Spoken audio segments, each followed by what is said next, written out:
샬롬. 부활하신 주님께서 우리에게 새로운 삶을 허락하셨습니다. 주님과 함께 기쁨으로 동행하는 한 주간의 삶이 되기를 바랍니다. 4월 5일 월요일 하나님 나라를 시작하는 말씀 묵상은 작년 누리 이순 김양화 권사님의 사연과 추천 찬양으로 하나씩을 시작하겠습니다. 저의 친정 부모님은 바다가 아름다운 통영에 계십니다. 매일 새벽 5시면 어김없이 기도의 문을 여시는 어머니께선 기도에 대한 이야기를 하실 때마다 새벽을 여는 첫 시간은 감사로 드려야 한다고 늘 말씀하셨습니다. 수많은 감사의 제목들이 있지만 저는 그 모든 제목들이 온전히 녹아있는 이 찬양을 참 좋아합니다. 특히 마음이 눌리고 힘들 때 내게 있는 궁극의 감사 제목들을 잊지 않도록 도와주는 찬양이기도 합니다. 모두가 힘들고 곤고한 나날을 보내고 있는 요즘 감사를 드림으로 하루의 첫 시간을 여는 저와 우신 가족들이 되시기를 소원합니다. 이렇게 권사님께서 사연을 보내주셨습니다. 이 사연과 함께 추천해 주신 찬양은 거룩하신 하나님입니다. 추천해 주신 찬양 들으신 이후에 김양화 권사님께서 말씀 봉독해 주시겠습니다.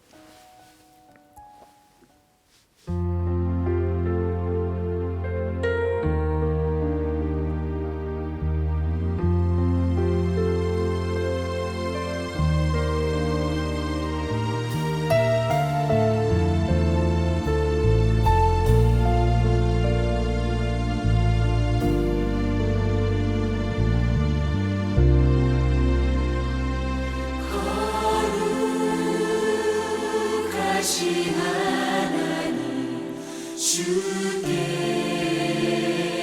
감사드리세. 날 위해 이 땅에 오신 독생자 예수, 나의 왕과 뜻하에 주를 사랑합니다.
누가복음 24장 13절에서 35절 말씀입니다.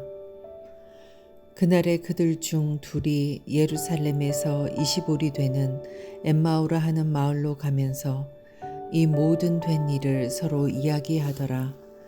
그들이 서로 이야기하며 문의할 때에 예수께서 가까이 이르러 그들과 동행하시나 그들의 눈이 가리어져서 그인 줄 알아보지 못하거늘 예수께서 이르시되 너희가 길 가면서 서로 주고받고 하는 이야기가 무엇이냐 하시니 두 사람이 슬픈 빛을 띠고 머물러 서더라. 그 한 사람인 글로바라 하는 자가 대답하여 이르되 당신이 예루살렘에 체류하면서도 요즘 거기서 된 일을 혼자만 알지 못하느냐. 이르시되 무슨 일이냐. 이르되 나사렛 예수의 일이니 그는 하나님과 모든 백성 앞에서 말과 일에 능하신 선지자이거늘 우리 대제사장들과 관리들이 사형 판결에 넘겨주어 십자가에 못 박았느니라. 우리는 이 사람이 이스라엘을 속량할 자라고 바랐노라. 이뿐 아니라 이 일이 일어난 지가 사흘째요. 또한 우리 중에 어떤 여자들이 우리로 놀라게 하였으니 이는 그들이 새벽에 무덤에 갔다가 그의 시체는 보지 못하고 와서 그가 살아나셨다 하는 천사들의 나타남을 보았다 함이라.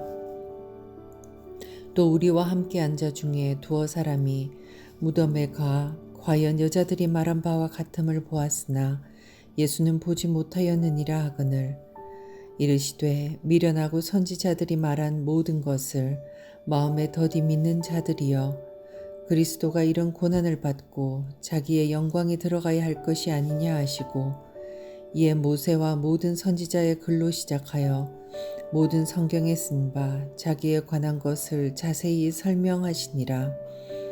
그들이 가는 마을에 가까이 가매 예수는 더 가려 하는 것 같이 하시니 그들이 강권하여 이르되 우리와 함께 유하사이다. 때가 저물어 가고 날이 이미 기울었나이다 하니 이에 그들과 함께 유하러 들어가시니라.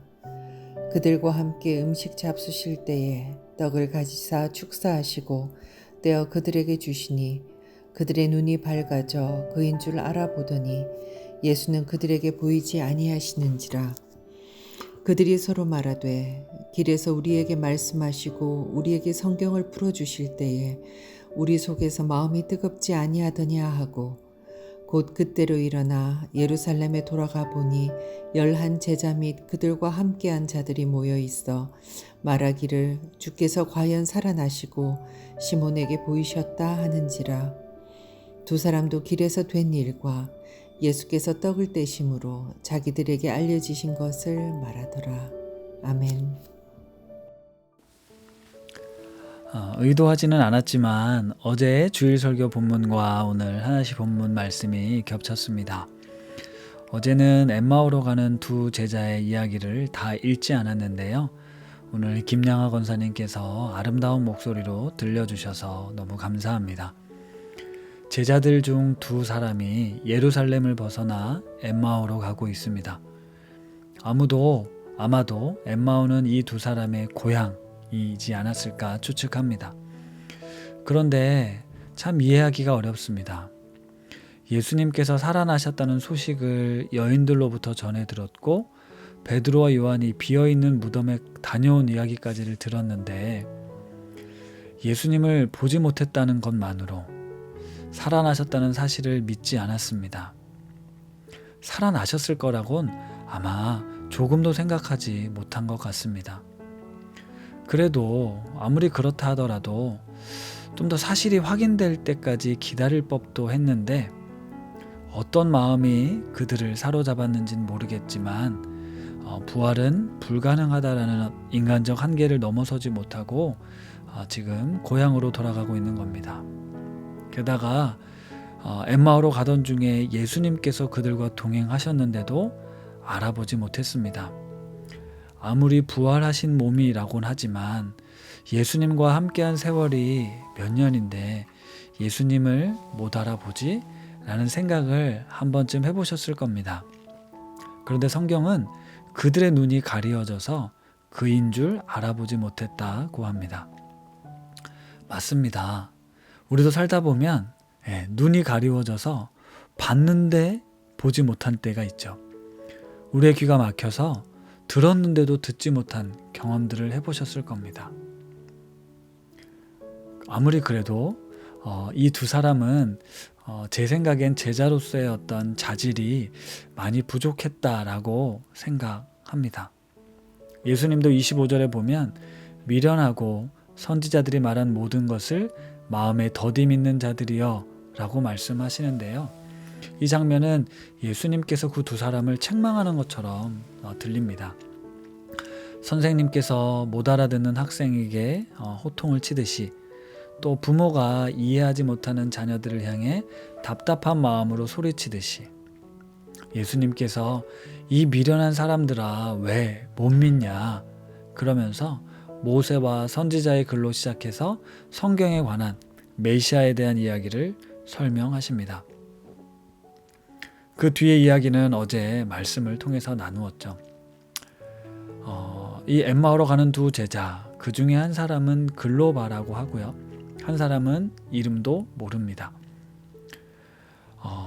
잘 모르는 이 두 제자, 누가복음의 저자 누가는 이 잘 알려지지도 않았던 이 두 사람에 대한 내용을 왜 24장의 많은 부분을 사용해서 기록하고 있을까요? 누가복음을 읽는 독자들은 유대인들이 아니라 이방인들, 헬라인들이었습니다. 아무래도 유대인들보다는 성경에 대해 지식이 많이 부족한 사람들이었겠죠. 선민인 의식이 매우 강했던 유대인들과 비교해서 상대적으로 위축되었을지도 모릅니다. 아마 이 엠마오로 가는 두 제자, 예수님께서 말씀을 풀어주실 때도 잘 이해하지 못했던 그들의 모습이 마치 누가복음의 독자들과 비슷하다고 생각하지 않았을까요? 누가는 잃어버린 자와 소외된 자, 가난한 자, 여자들과 어린아이들을 찾아오신 예수님의 행적에 특별히 관심을 갖습니다. 그래서 예수님의 12 제자, 이름이 잘 알려진 제자들 말고 여기 이름 없는 제자들, 실망하고 눈치도 없고 금방 포기하고 돌아가고 있는 이 제자들, 어쩌면 제자라고 불리우기엔 자격 미달이라고 할 수 있는 이 사람들을 직접 예수님이 찾아오신 겁니다.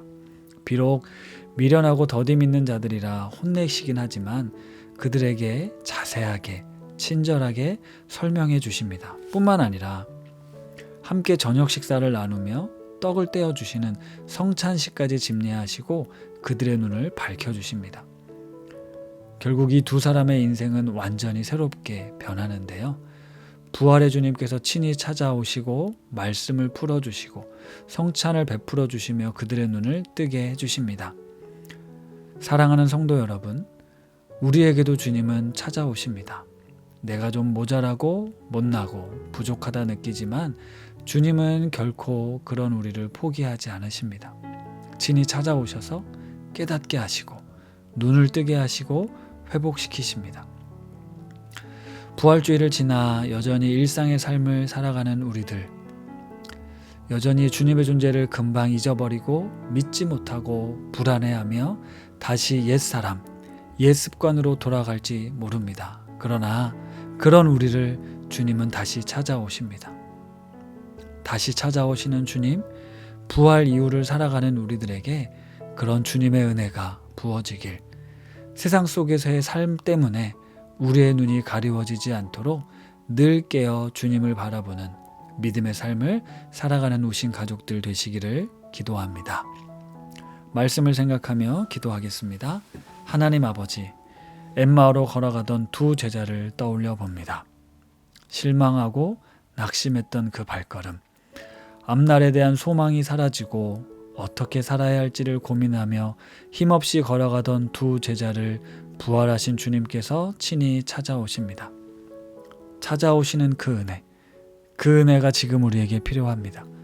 미련하고 부족한 우리들이지만 하나하나 설명해 주시고 깨닫게 해주시는 은혜가 필요합니다. 분명 믿는다고 생각하지만 믿지 못하고 있는 내 모습, 그런 모습으로 당황할 때도 실망할 때도 있는데 주님, 내 눈을 밝혀주시고 흔들리지 않는 믿음의 삶을 살게 하옵소서. 예수님의 이름으로 기도드립니다. 아멘.